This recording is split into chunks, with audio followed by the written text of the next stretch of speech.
Hello बच्चों, क्या हाल है आप सबका।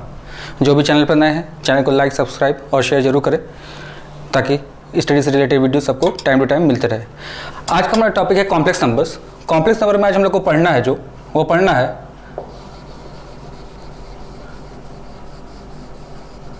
Conversion into polar form. Conversion into polar form. अब सबसे पहला क्वेश्चन दिमाग में आपके ये उठ जाएगा कि ये पोलर फॉर्म क्या चीज़ है। ये जो पोलर फॉर्म लिखा है ये क्या चीज़ होता है, तो सबसे पहले इसके बारे में समझते हैं। देखिए, इक्वेशन लिखने के कुछ तरीके दिए गए हैं, उसमें से पहला तरीका जो बताया गया वो आपको बताया गया कार्टेशियन फॉर्म। कौन सा फॉर्म? कार्टेशियन फॉर्म, जिसमें x, y चलता है। सबसे पहला फॉर्म कौन सा है? कार्टेशियन फॉर्म, जिसमें क्या चलता है? x एंड y चलता है। दूसरा फॉर्म जो हमको दिया गया है वो हमसे कहा गया, दूसरे फॉर्म में आप रिप्रेजेंट कर सकते हैं किसको? Polar form. पोलर फॉर्म में चलता है r and theta form.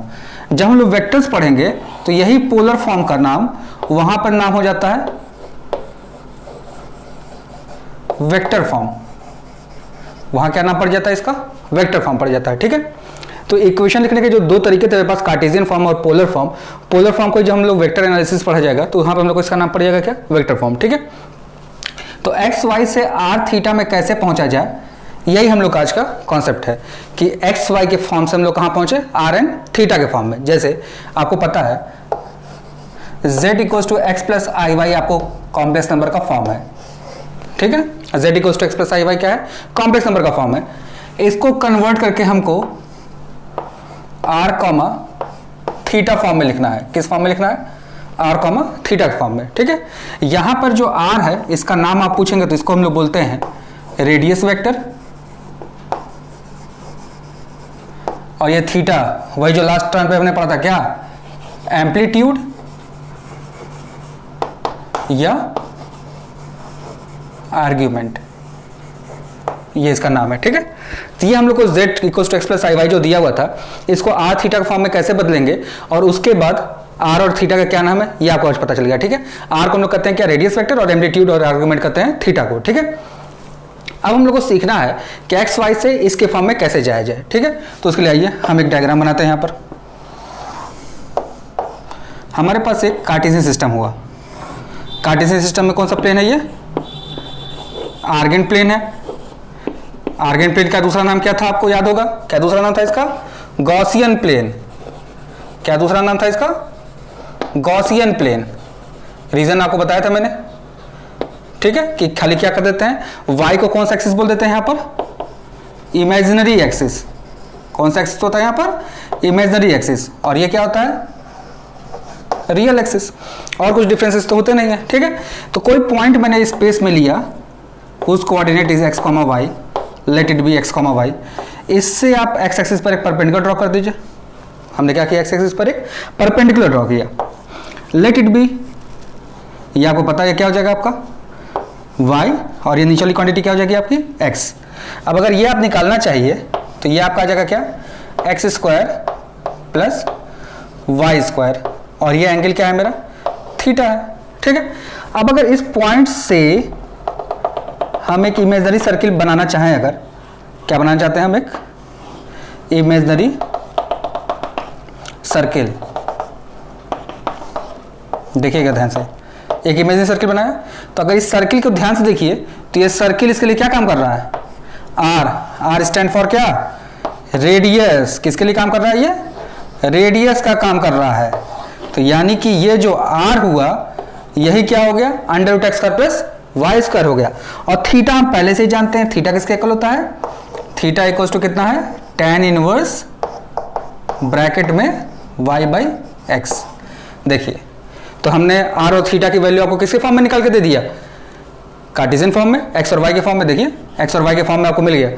r जो है किसके इक्वल हो गया? Under root x square plus y square, और थीटा किसके इक्वल हो गया? tan inverse y by x. ठीक है, तो ये चीज अगर आपको क्लियर हो गई हो तो इसका जो पोलर फॉर्म जो होता है उसको रिप्रेजेंट करते हैं z से ही, और लिखा जाता है r with in bracket cos theta plus i sin theta.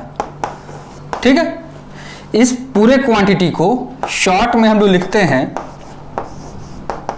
Sis theta.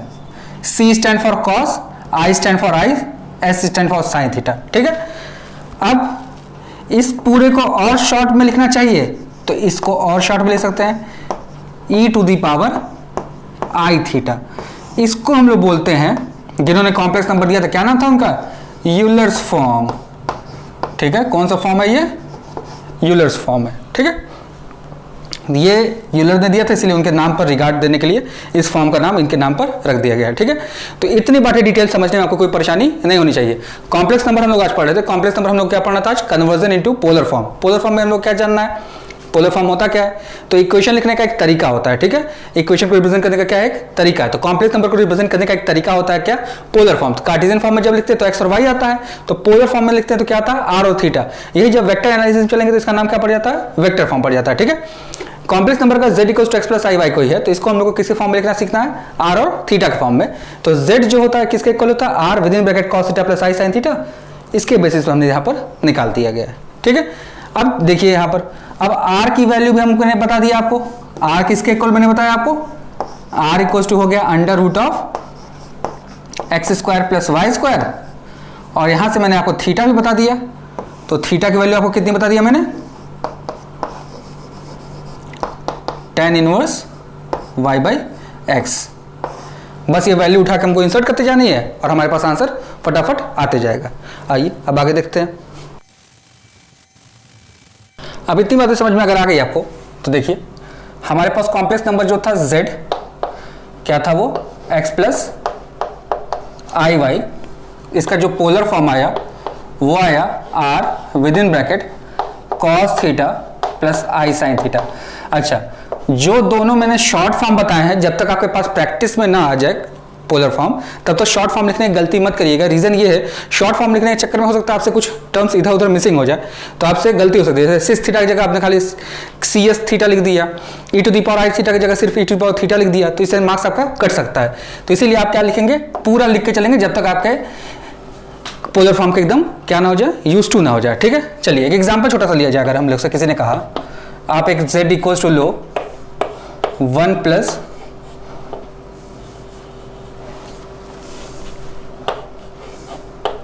√3i, इसको आप कन्वर्ट करो, क्या करो, इसको आप कन्वर्ट इनटू पोलर फॉर्म। किस में कन्वर्ट करो आप, पोलर फॉर्म में। सबसे पहले फटाक से आप इसको कंपेयर करिए। कंपेयर करते ही आपको पता चल गया x की वैल्यू 1 है और y की वैल्यू कितनी है, √3 है। और ये कौन सा क्वाड्रेंट हो गया, कॉम्प्लेक्स नंबर किस क्वाड्रेंट में लाई कर रहा है, फर्स्ट क्वाड्रेंट में लाई कर रहा है। किस क्वाड्रेंट में लाई कर रहा है, फर्स्ट क्वाड्रेंट में लाई कर रहा है। रीजन आपको पता है कि दोनों के दोनों क्या है, प्लस है।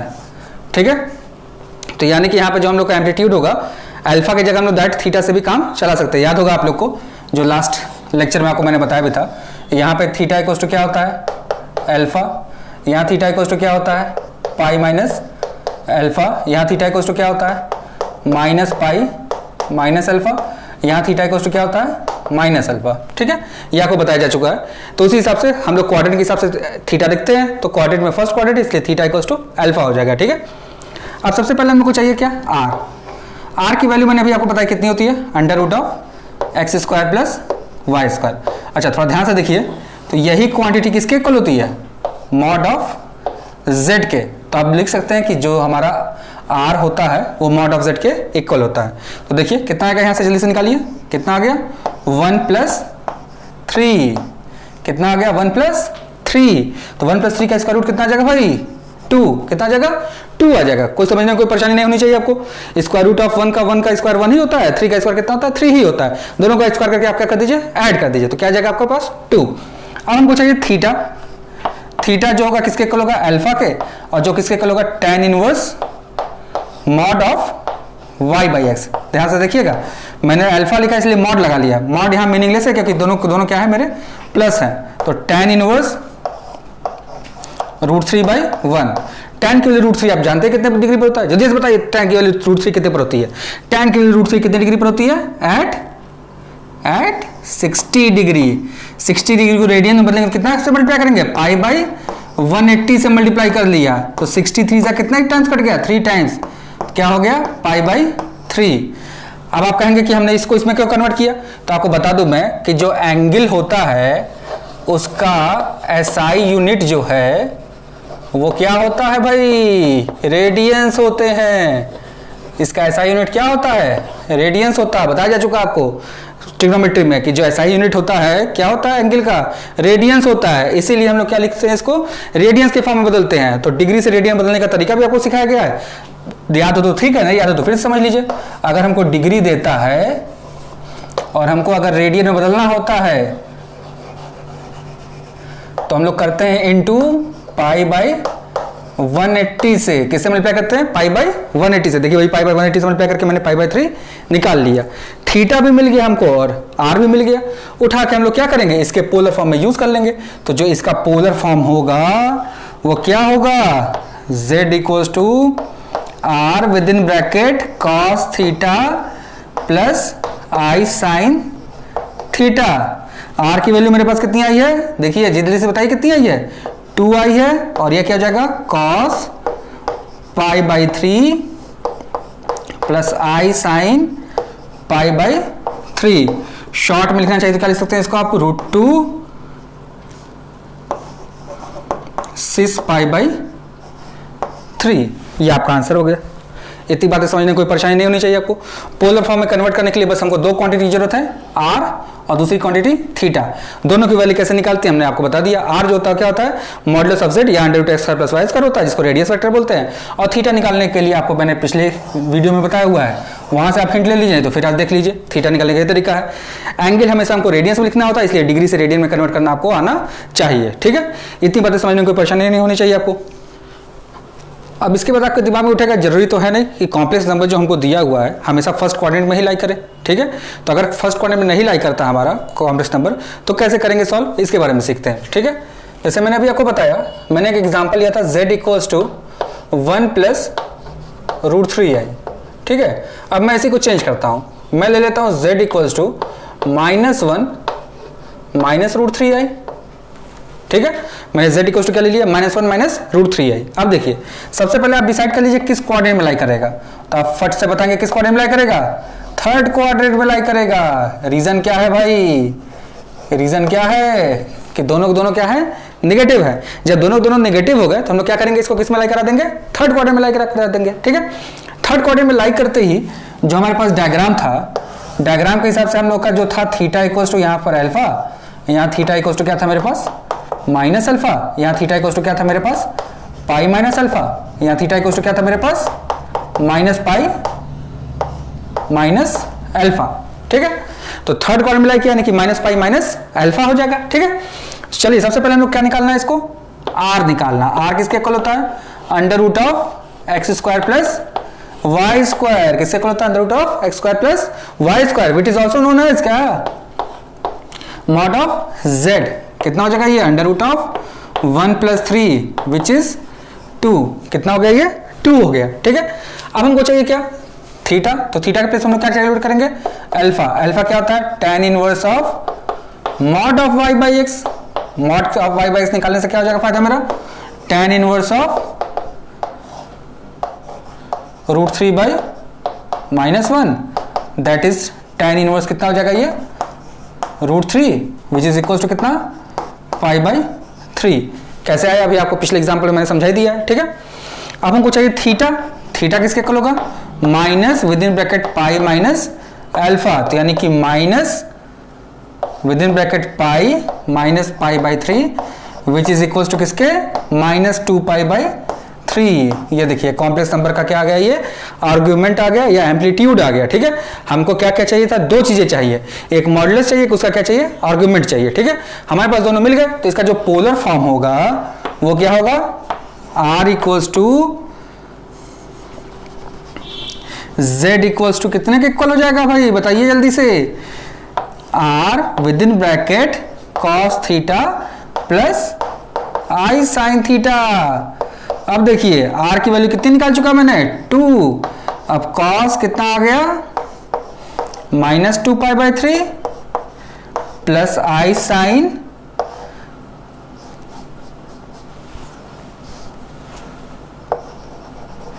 -2π/3। अब इसको शॉर्ट में लिखना होगा तो क्या लिखेंगे आप, 2 6 माइनस 2π/3, क्योंकि आर्गुमेंट किस में आया था, मेरा माइनस में आया था, ये i हो गया और ये आपका s हो गया। ठीक है, इसके लिए एक और कॉन्सेप्ट समझ लीजिएगा, कुछ जगहों पर इसका आंसर जो होता है हम ये भी लिख सकते हैं 2 cos 2π/3 माइनस i sin 2π/3। इसका शॉर्ट यही रहेगा, शॉर्ट में कोई चेंजेस नहीं होगा। ठीक है, रीजन क्या हो देख लीजिए, ट्रिग्नोमेट्री के में आपको बताया गया, फिर से आप समझ लीजिए।